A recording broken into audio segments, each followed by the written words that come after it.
Boa noite a todos. Vamos dar continuidade ao estudo da noite com o tema do Evangelho segundo o Espiritismo, bem-aventurados os pobres de espírito. Então, vamos fechar os nossos olhos, nos reconectando ao nosso Pai, ao Mestre Jesus e a toda a espiritualidade amiga, rogando a eles o entendimento, a compreensão, a força, a coragem, a fé na prática da vivência do Evangelho. Que assim seja. Bom, esse tema está no capítulo 7 do Evangelho segundo o Espiritismo. Bem-aventurados os pobres de espírito. E Jesus nos disse: bem-aventurados os pobres de espírito, porque deles é o reino dos céus. E Emmanuel, nesse comentário, ele pergunta, será que Jesus se referia aos desprovidos de conhecimento? O que significa ser pobre de espírito para nós? O que será que a gente entende como pobre de espírito? Será que alguém desprovido de bens materiais, de inteligência? O que será que a gente entende com isso? A gente acredita que não, Jesus se referia àqueles que são desprovidos de orgulho, da vaidade e do egoísmo. Ser pobre de espírito é ser humilde. A humildade, no entanto, é trabalho silencioso e produtivo da alma que se eleva. Então, olha só, para você ser pobre de espírito, a gente precisa combater o que Jesus já falou que era uma das maiores chagas da humanidade, que é o orgulho. O orgulho é esse sentimento que nos cega, transforma atrasa, na verdade, a nossa evolução. Porque em qualquer situação que a gente analisar, o orgulho, ele nos impede e nos atrapalha. Por quê? Se nós falamos no estudo da moral cristã, no caso o espiritismo, uma pessoa orgulhosa que chega, por exemplo, até aqui o lar espírita, você fala para ela o quê? Você precisa começar a estudar pelas obras básicas. Não, eu não preciso. Eu já tenho uma noção, eu já sei o que é. Então, ela não vai estudar as obras básicas. Por quê? Porque ela já entende e acha que já sabe, então não precisa. Então, em todos os segmentos da vida, a pessoa, ela vai com essa atitude de bloqueio, de não aceitar, de não entender. Porque qual que é a característica do orgulhoso? O orgulhoso, ele se acha melhor que o outro. Essa é a característica do orgulhoso. Então, se você fala mal dele, ele não está preocupado. Por quê? Porque ele é melhor que você, ele não está preocupado com o que você acha dele. Por que ele vai se preocupar com o que você acha dele, se ele é melhor que você? Então ele não se preocupa. Então a característica do orgulhoso é se achar melhor que o outro. Ele se acha melhor que o outro. Então a opinião sua não importa, o que você pensa, deixa de pensar, para ele não importa, tudo tem que ser dele, já vem acompanhado do egoísmo. Por quê? Se ele é melhor, tudo tem que ser dele, para que dividir? Ele é melhor que todo mundo. Então esse sentimento, Jesus disse o quê? Que o orgulho era a chaga da humanidade. Quando a gente conseguisse combater o orgulho, nós íamos evoluir mais rapidamente. Então aqui Emmanuel diz o quê? A humanidade, no entanto, é o trabalho, a humildade, no entanto, é o trabalho silencioso. Por que é silencioso? Porque as obras de Deus, elas são silenciosas. A bondade, o amor, a caridade, ele não é barulhento, ele não é evasivo, ele não tira a paz. E produtivo da alma que se eleva. Então por que ele é silencioso também? Porque você olha para uma pessoa, você não sabe se ela é orgulhosa e se ela é humilde. Você não consegue. Olhando você aos olhos do corpo humano, a gente não consegue saber se alguém é humilde ou não. Mas na convivência a gente consegue identificar claramente. Então, para a gente estudar esse tema, eu trouxe um texto do capítulo 11, do livro Evangelho por Emmanuel é o capítulo Sejamos Ricos em Jesus. Emmanuel começa dizendo: quem julga pelas aparências quase sempre se esbarra na areia móvel das transformações repentinas a lhe abalar o edifício das errôneas conclusões. Então, é o que eu acabei de dizer, pela aparência não tem como a gente saber, né? Você conhece uma criatura, você olha para ela, ela é toda bonitinha, toda arrumadinha, bem vestida, mas lá na essência dela, às vezes borbulha, né, sentimentos ainda bem inferiores, que a gente só vai saber com a convivência, né? Com a convivência. Então, às vezes a gente julga as pessoas pela aparência. Até essa imagem, ela é bem isso, é julgar as pessoas pela aparência. Então, você vê uma menininha, né, com aquela carinha angelical, mas perigosa, né? E você vê um cara já todo desgrenhado, com cara de maloqueiro, né? E ele, a alma pura e bondosa. Então, a aparência nossa não é capaz de transmitir a nossa pureza de coração. Mas, como o Chico dizia, você quer conhecer uma pessoa, se ela é boa ou não, convive com ela há 50 anos, né? Se durante 50 anos ela continuar sendo boa, caridosa, amiga, é porque ela é uma pessoa boa, né? Agora, se ao longo dos 50 anos ela ter alguma retrocesso, né, algum deslize, é porque ela não era tão boa assim, né? Existem criaturas altamente tituladas nas convenções do mundo, que trazem consigo uma fonte viva de humildade no coração, enquanto que há mendigos de rostos desfigurados que carregam no íntimo a névoa espessa do orgulho a ocultar o entendimento. Então, da mesma forma, a gente encontra pessoas extremamente instruídas, né? Às vezes bem posicionadas economicamente, mas com uma humildade fora do comum. E às vezes a gente encontra uma pessoa, cita aqui Emmanuel, um mendigo, né, em condições de rua, mas extremamente mergulhado na névoa espessa do orgulho.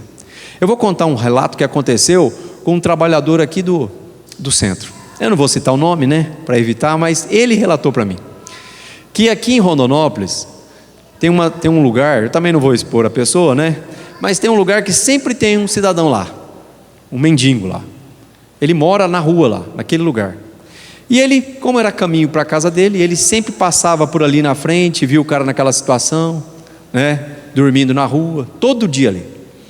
E um dia ele estava indo para o mercado, para o supermercado, passou, viu ele ali, fez uma compra, ele fez a compra dele e fez uma compra para essa pessoa, sabe? Colocou uns produtos básicos de higiene, uma escova de dente, uma pasta, um sabonete, né? Algumas coisas de alimento que não estragariam, porque ele mora na rua, né? Não tinha como alguma coisa, um frio não dava para dar para ele. Então, fez uma comprinha para ele, voltando para casa, parou o carro, desceu, falou: fulano, trouxe para você, né? É de coração, né? Tem alguns alimentos, tem algumas coisinhas aqui para higiene. O que ele falou? Não preciso não. Você está pensando o quê? Eu trabalho, eu moro aqui porque eu quero, eu trabalho, eu tenho profissão, todo dia eu trabalho, eu tenho minha profissão. Não aceitou e ficou bravo ainda, se ofendeu. Se ofendeu. Então, é bem a exemplificação aqui. Quando eu li isso aqui, eu lembrei do que esse amigo nosso contou, nessa situação que aconteceu com ele aqui em Rondonópolis. Então, voltando ao slide anterior, não é pela imagem, não é pela nossa característica física, né, econômica, intelectual, que conseguimos identificar as imperfeições da alma. Não é, né? Como ele diz, às vezes a pessoa, ela não tem nada, mas ainda brota nela e reverbera nela aquele sentimento tão ainda vivo de orgulho, de vaidade, né? E enquanto às vezes a pessoa é extremamente bem posicionada, né, com instrução intelectual, e tem essa humildade, essa sensibilidade, essa simplicidade. Há ricos que são maravilhosamente pobres de avareza, e encontramos pobres lamentavelmente ricos de sovinice. Então, eu até quis pegar essa imagem aqui da princesa Diana, que era uma princesa, mas ela se compadecia do sofrimento daquelas criaturas em sofrimento, se envolvia em trabalhos voluntários, em atendimento a pessoas carentes, né? Sempre estava envolvida em ajudar o próximo, né? Com o título que ela tinha, a posição que ela tinha, né? Não sei se todo mundo lembra dela, mas ela tinha essa característica, né? Então, e nós vemos também o quê? Situações hoje, inclusive com a questão das redes sociais, a gente vê muito isso, né? Pessoas às vezes que a gente sabe que está numa situação difícil, ostentando condições, situações, né? Às vezes postando fotos e mais fotos de algo que às vezes custa para ela caro manter aquilo, porque uma das piores coisas que o orgulhoso sofre é manter a sua postura. Porque você imagina, quando você se intitula melhor que todo mundo, você tem que manter isso, né? E o orgulhoso, ele se identifica nisso em todos os segmentos. Então, na empresa que ele trabalha, ele é o melhor que todo mundo. Então, se sai uma promoção, um cargo, de quem que é o cargo? Tem que ser dele. Se não é dele, ele sofre, né? Ele se corrói, ele tem febre. Então, se o vizinho tem um carro, o dele tem que ser melhor, né? Por quê? Porque ele é melhor que todo mundo. Então, às vezes, ele acaba de comprar um carro novo. O vizinho vai e compra um carro um pouco melhor. Pronto. Todo o encanto que ele tinha naquele carro, todo aquele entusiasmo vai por água abaixo. Por quê? O carro dele mudou? Não. Continua sendo zero, continua sendo o carro que ele queria, mas o que acontece? Ele não é o melhor, né? Como eu disse, o orgulho ele se mescla muito com o egoísmo, né? Porque a pessoa identifica que como ela é melhor que todo mundo, ela tem que ter tudo para ela, né? Então, a pessoa que ela é orgulhosa, ela sofre muito, ela vive em constante sofrimento, né? Porque não é fácil você erguer uma bandeira de melhor que todo mundo e honrar isso, né? E conviver com isso na sociedade, não é fácil, né? Somos defrontados em toda parte por grandes almas que se fazem humildes a serviço do Senhor, na pessoa do próximo, e frequentemente surpreendemos espíritos rasteiros envergando túnicas de vaidade e de dominação. Então, como a gente vê aqui, a gente vê pessoas que são exemplos de príncipes, reis, né? Com uma toga, com manto, num cargo extremamente elevadíssimos, mas com a postura ainda, né, de um ogro, né? Quantas vezes a gente já não viu aquela frase, você sabe com quem está falando, né? Aquela carteirada básica, você sabe quem eu sou? Tem até uma história que aconteceu no aeroporto, um atraso que teve de um voo, e tinha uma dessas criaturas na fila que, né, que como é orgulhosa, ela não pode esperar, né? Como que o voo dela atrasa? E ela foi no guichê, chegou lá já carteirando a menina do guichê, né? E perguntou para ela, que depois de um questionamento, a moça respondeu a situação que estava acontecendo, e ele falou, mas você sabe com quem você está falando? Você sabe quem sou eu? E ela, com um certo tom de sátira, pegou o microfone e falou, pessoal, tem um senhor aqui que não sabe quem é, se tem alguém responsável por ele, por favor compareça, porque ele se encontra desorientado, né? Porque ele, perguntando para ela se ela sabia quem ela era ele, né? Então, quantas vezes a gente não vê isso? Essa imposição de cargos, essa imposição de status, querendo o quê? Esmagar o outro, fazer danos moralmente, nessa forma de imposição do seu orgulho, da sua vaidade, né? Então, serve de um alerta para nós, para que a gente cultive a nossa humildade, onde quer que nós estejamos, né? A humildade, ela é um sentimento diferenciado, que permite a gente se destacar aos olhos da espiritualidade, né? Nos permite nos destacar através da humildade. E tem aquelas pessoas também que são tão humildes que falam o quê? Eu tenho orgulho de ser humilde. Então, como você pode ter orgulho de ser humilde? Então, nós vemos isso até no meio dos caridosos, das pessoas que praticam a caridade. Como que é isso? Eu pratico a caridade quando tem alguém olhando, né? Faço uma selfie para postar na minha rede social de como eu sou uma pessoa caridosa, como eu sou humilde no meio daquelas pessoas em sofrimento, em pobreza. Então eu publico uma foto lá para mostrar como eu sou humilde, né? Mas às vezes, se não der para tirar uma foto, se não der para fazer uma publicação, eu prefiro não doar, porque vai passar despercebido, né? Então a gente tem que se policiar, né? Jesus, louvando os pobres de espírito, não tecia louvor à ignorância, à incultura, à nulidade, e sim exaltava os corações simples que descobrem na vida, em qualquer ângulo da existência, um tesouro de bênção, com o qual é possível o enriquecimento efetivo da alma para as alegrias da elevação.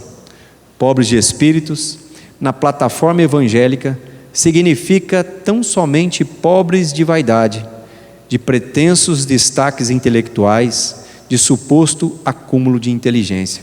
Então não adianta você ter cargo elevado, ter acúmulo de inteligência, ter acúmulo de conhecimento, sendo que o uso que você dá para isso, né, não é de uma forma humilde, não é de uma forma acessível, né? Então a gente encontra, como ele diz aqui, em todas as posições da sociedade. Tanto o humilde como o orgulhoso, eles se encontram em todas as posições da sociedade. Como nós relatamos, pode ser um doutor, pode ser um mendigo, pode ser um funcionário público, pode ser um empresário, pode ser uma pessoa da roça, pode ser um intelectual. Essa virtude, ela não está, né, à mostra na fisionomia da pessoa. Então, em qualquer uma dessas situações, desse ângulo da existência, que Emmanuel chama de ângulo da existência, pode ali esconder uma pessoa, onde menos se espera, né? Aquela luz irradiante, que às vezes com uma palavra, você já percebe que tem algo diferente ali, né? Quantas vezes a gente às vezes se depara com uma pessoa, que a gente não dá nada para aquela pessoa, né? Pessoa quieta ali no canto dela, sem falar uma palavra. E aí, às vezes, no início de um diálogo, de uma conversa, de uma exposição de um problema, a pessoa fala 3 palavras, uma frase às vezes, e você vê aquela imensidão de luz e clareza sair daquelas palavras daquela pessoa, e você fica impressionado. Você fala: nossa, mas como? Uma pessoa com a simplicidade dessa. Porque a gente vê o quê? O corpo físico, né? A gente não vê a alma, a gente vê o corpo físico.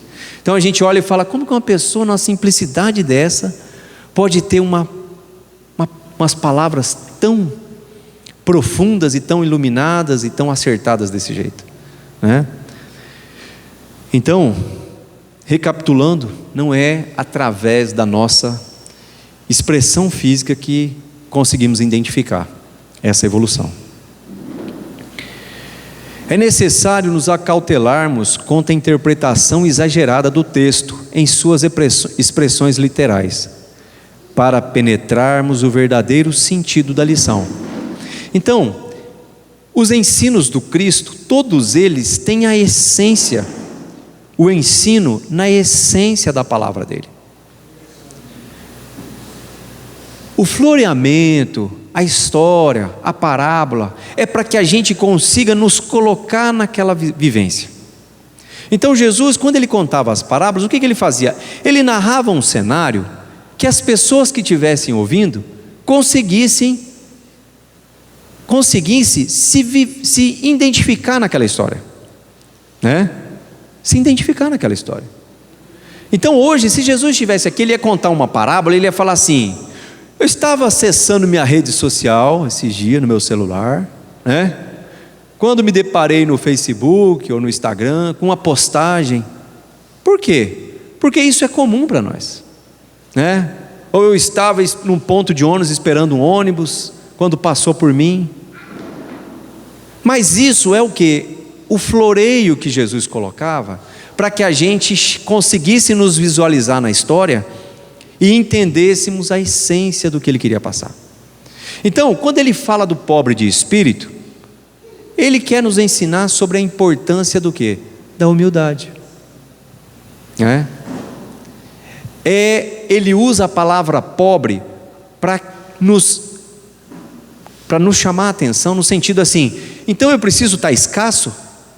Então eu preciso não ter? Você precisa não ter o quê? As imperfeições, não ter o orgulho, não ter a vaidade, não ter o egoísmo. Aí você desenvolve a humildade, né? Então Jesus, ele tinha essa sabedoria de usar das palavras, né, que foram transcritas através dos seus apóstolos, mas de trazer a essência. Então, se a gente ficar preocupado, se Jesus estava falando de cabrito, de carneiro, se Jesus estava falando, a gente se perde no quê? Nas palavras, e passa o aprendizado, e a gente fica, né, preso nas palavras. Quantos equívocos a gente não vê acontecendo em vários centros religiosos, né?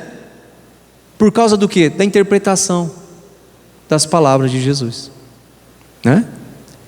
A gente não vê guerras, um matando o outro em outros países, em nome de Deus? O que é isso?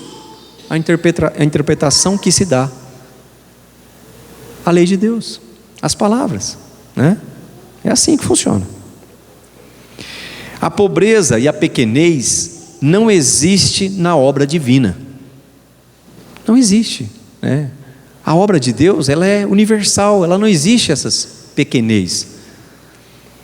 Constituem apenas posições transitórias, criadas por nós mesmos na jornada evolutiva, em que aprenderemos pouco a pouco sobre o patrocínio da luta e a experiência, que tudo é grande no universo de Deus.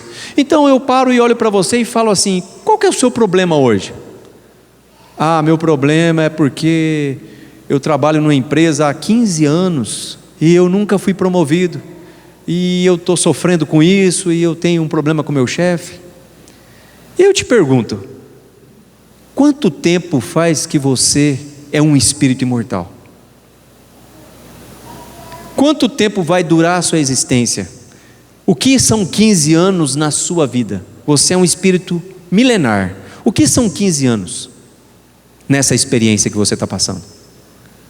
Porque nós não devemos esquecer, meus irmãos, que somos nascidos na família que éramos para ser nascidos. Convivemos com as pessoas que nós precisamos conviver. Hoje você está trabalhando na empresa que era para você estar trabalhando, o seu chefe era para ser esse mesmo. Não pode ser, eu tenho muita dificuldade com ele. Então, tem alguma coisa errada. É que nós não conseguimos olhar além dessa vida. Nós nos limitamos nessa pequenez que Emmanuel diz aqui, na pobreza e na pequenez de uma existência, de uma vida de 50 anos, 70 anos, 80 anos, 90 anos. Nós nos apegamos a isso, esquecemos que somos criaturas imortais, esquecemos que o mesmo problema que você está tendo com o seu chefe agora, você teve na reencarnação passada, e você não resolveu. Você ficou pulando de emprego, e agora está aqui de novo, reencarnado, 15 anos numa empresa com a mesma característica, num chefe com a mesma característica, que despertou em você uma necessidade de correção de uma imperfeição, e você está pensando em pedir as contas, porque você não quer lidar com a situação. Então, nós temos que lembrar de praticar a confiança em Deus. Não há nada fora dos desígnios de Deus. Não devemos esquecer isso, porque senão a gente se acha ao léu, né? A gente se acha perdido no oceano, navegando em cima de uma tábua, naquela imensidão do oceano. E não é essa a nossa situação. Nós estamos num barco, muito bem protegidos, um barco enorme, e no leme, nada mais, nada menos que Jesus. Então não tem nada fora do lugar. O que está deslocado é a nossa percepção, é a nossa resistência em mudar. Isso é que está deslocado. Isso que causa o incômodo que você está sentindo, seja ele qual for. O incômodo é causado pela resistência à mudança. Toda vez que nós resistimos a mudar, nós sofremos. Por que Jesus disse: se alguém te obrigar a andar 1000 passos, o que ele fala? Não vá? Ande 900? É isso que Jesus fala? O que ele fala? Anda 2000 então. Seu patrão está pedindo para você chegar às 6 horas, e ele não te paga mais por isso está te incomodando, chega às 5:30 então. Chega meia hora a mais para ele. Vê que você está chegando além do que ele pediu. Ele está pedindo para você fazer uma tarefa a mais, que você não acha certo, não acha digno. Faça 2 então. Mas o que isso causa na gente? Por que a gente não faz? Ele está pensando que é quem? Que ele é meu dono? Quer me explorar? É essa a resistência que nós sofremos, né? Então você está no carro chegando no supermercado, e aí você parou ali porque tem alguém saindo da vaga, né? Você está parado ali esperando, é uma mulher, então você fica longe para dar espaço para ela manobrar. O que acontece? Chega um espertinho, a hora que a pessoa sai, ele entra. O que você faz? Você desce do carro, vai lá, com toda a educação, bate no vidro, fala: moço, estou esperando a vaga. Não, você não tem que fazer isso. Você tem que caçar outra para você. Porque se te incomoda o fato de você perder a vaga do estacionamento, também é orgulho. Por que ele não pode tomar sua vaga? Por quê? Porque a gente por que está doendo? A pergunta é essa: por que está te incomodando? Por que você ficou bravo? Então, todos os dias, em todas as situações da vida, são colocadas para nós as provas que nós temos que dar da nossa reforma íntima. Se você se incomodou com o cara que tomou sua vaga no estacionamento, se você se incomoda com o seu chefe que está te cobrando algo a mais, o problema não é com ele, o problema é em quem está doendo.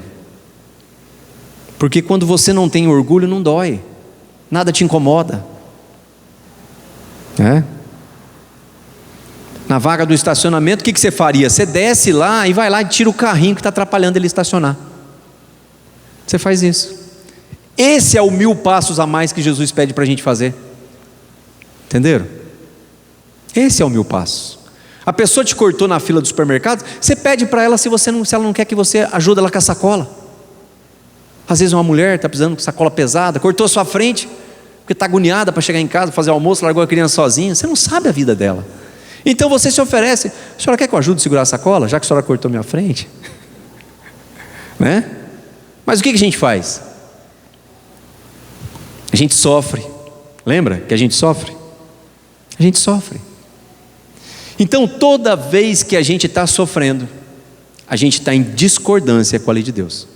Meu Deus do céu, não pode ser assim. É assim. É assim. Não sou eu que estou dizendo isso. Eu estou falando isso para mim também. Eu também tenho minhas dificuldades.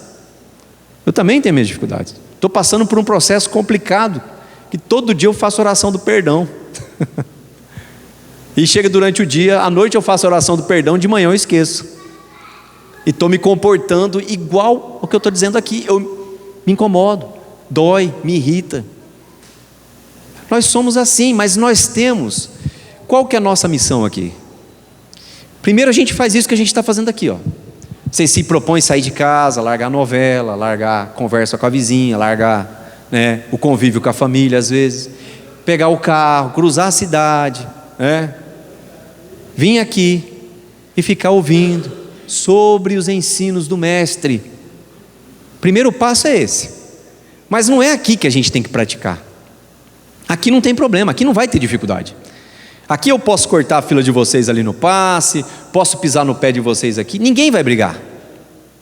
O negócio é lá fora. Então a gente vem aqui, aprende, sai lá fora e faz o quê? Vivencia. Lá é a aula prática. Aqui é só a teoria. Lá é a aula prática.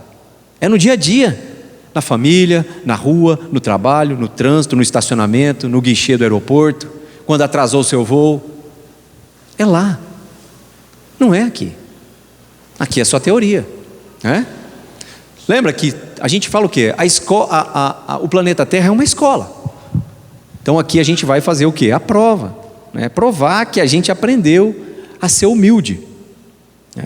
Então, lembremos da lição do Mestre, de andar 1000 passos a mais. Lembramos da lição do Mestre, de que se alguém te rouba, a túnica, você dá a capa.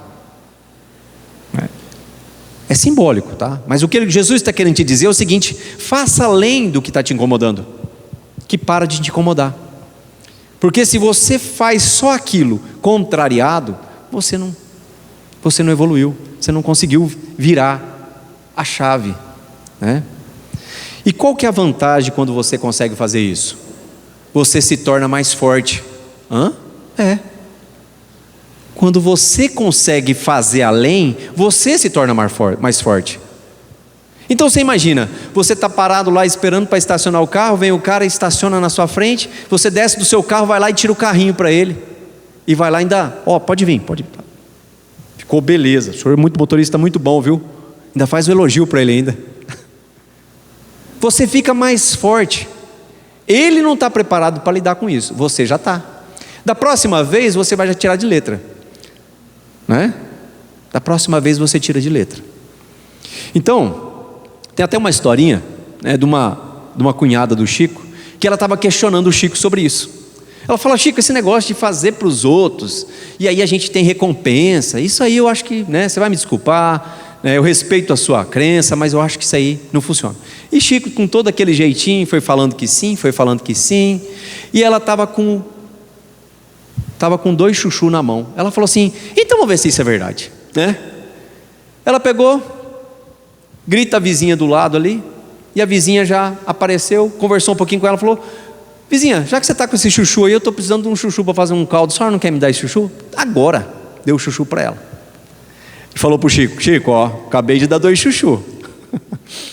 Passa um pouquinho, a vizinha do outro lado grita a ela: ô vizinha, eu colhi uns chuchu aqui, você não quer chuchu? Falou: quero, né? Pegou, deu 4 chuchu para ela. Ela falou: Chico, mas está muita coincidência para o meu gosto, mas tudo bem. Passa um pouco, a vizinha do fundo chama ela: ô vizinha, estou fazendo um caldo aqui, você não tem nada para me ajudar nesse caldo aqui não? Era uma região pobre, né? Dá para perceber que todo mundo pedindo ajuda para todo mundo.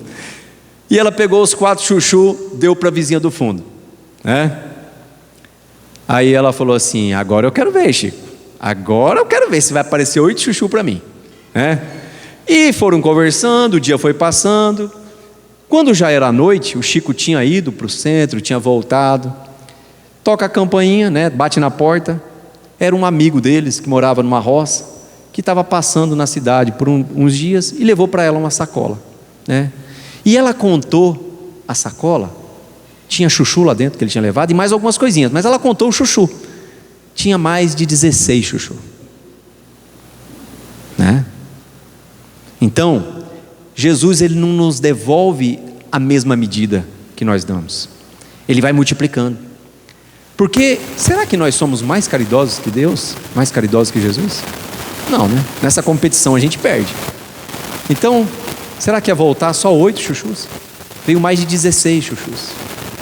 Então, por isso que nós precisamos aprender a praticar. Você imagina toda a conversão que a gente fizer de sentimento de raiva, descontentamento, ódio, aflição, a gente converter no bem, né? Então a pessoa, vamos citar de novo o exemplo do estacionamento. Então a pessoa toma a sua vaga do estacionamento, enquanto você poderia ter uma discussão com ela, ofender você, ficar aquela troca, você entrar no mercado nervoso, né? Você vai lá, tira o carrinho para ela, orienta ela para entrar ou para sair. A pessoa, que tipo de emoção que ela vai emanar para você? De gratidão, de admiração, né? Então olha só, a oportunidade que a gente perde de transformar algo ruim em algo bom, e sem contar a multiplicidade que acontece, como nós vimos acontecer, né? Todos os seres, todas as tarefas, todas as coisas são peças preciosas na estruturação da vida. É o que a gente acabou de dizer. Tudo está estruturado num só propósito: que a gente evolua. Tudo ao nosso redor está estruturado de uma forma que a gente evolua, né? Onde estiveres, faz-te espontâneo para recolher a luz da compreensão. Então, quando a gente usa a luz da compreensão no outro, como que a luz funciona? Quando a luz está de frente para mim, eu estou contribuindo ou estou sendo contribuído? Ou estou recebendo? Estou recebendo, né? Então, quando eu se faço luz, quando eu sou a compreensão, eu estou fazendo o quê? Iluminando. Entenderam? Quando eu estou iluminando, eu estou dando, eu estou fazendo, eu estou doando, eu tenho depois crédito para receber, né? A gente pensar assim. Então, de novo, Emmanuel nos chama o quê? A necessidade da gente converter, né? Converter as oportunidades da vida que nos é dada em caridades, em atos, trabalho no bem, né? Então até a menininha fala, é difícil amar algumas pessoas, né? Verdade, é difícil amar algumas pessoas. Então Jesus fala o quê? Comece compreendendo. Vamos começar devagar. Só compreende primeiro. Não vai direto amando, vai compreendendo primeiro, né? Compreende primeiro. Afastemos os farrapos dourados da ilusão que nos obscurecem a alma, estabelecendo a necessária receptividade no coração, e entenderemos que todos somos infinitamente ricos de oportunidade de trabalhar e servir, de aprender e aperfeiçoar incansavelmente. Todos nós, como eu disse anteriormente, todos nós, todos os dias é oferecido uma bandeja para nós. Tem trabalho, tem servir, tem fazer o bem, tem caridade, tem compreensão. O que você quer pegar? Tem tudo isso. Nesses relatos aqui que eu estou falando assim, de coisas corriqueiras do nosso dia a dia. Um estacionamento do supermercado, uma fila do supermercado, um consultório médico. Não tem? Todas as horas. Uma pessoa atravessando a rua, alguém precisando de ajuda, no trabalho. É uma bandeja que é oferecida para a gente. E às vezes a gente passa dias, meses, anos, vida, com as mãos para trás, não pega nada. Nenhuma oportunidade que é oferecida você pega, né? O ouro será muitas vezes difícil provação. O ouro será muitas vezes difícil provação. E os cumes sociais na terra quase sempre são amargos purgatórios para a alma sensível. Tanto quanto a carência de recursos materiais é bendita escola de sofrimento, mas a simplicidade e o amor fraterno, brilhando por dentro do nosso espírito, em qualquer situação, no caminho da vida, são invariavelmente o nosso manancial de alegria sem fim, né? Então, independente da situação em que você se encontre, né, a simplicidade de coração, a humildade vai nos garantir esse manancial de alegria sem fim. Se não aqui, nessa nossa existência milenar que nós temos, ainda às vezes a vir, né? A vir. Então, meus irmãos, era essa a lição da noite. Então, a essência do estudo do Pobres de Espíritos é o trabalho na humildade, né? Pobres de espíritos são criaturas humildes, que nós não nos reconhecemos através das suas faces, mas através da sua vivência, né? Então Então vamos elevar o nosso pensamento agradecendo por esse momento de estudo, de reflexão, onde nós bebemos dessa água que Jesus já havia nos prometido e que com certeza refrigera as fibras mais finas do nosso coração e contribui para que possamos nos tornar criaturas melhores, nos iluminando para contribuir com a iluminação do nosso próximo. Que Jesus nos envolva e nos ampare, hoje e sempre, que assim seja.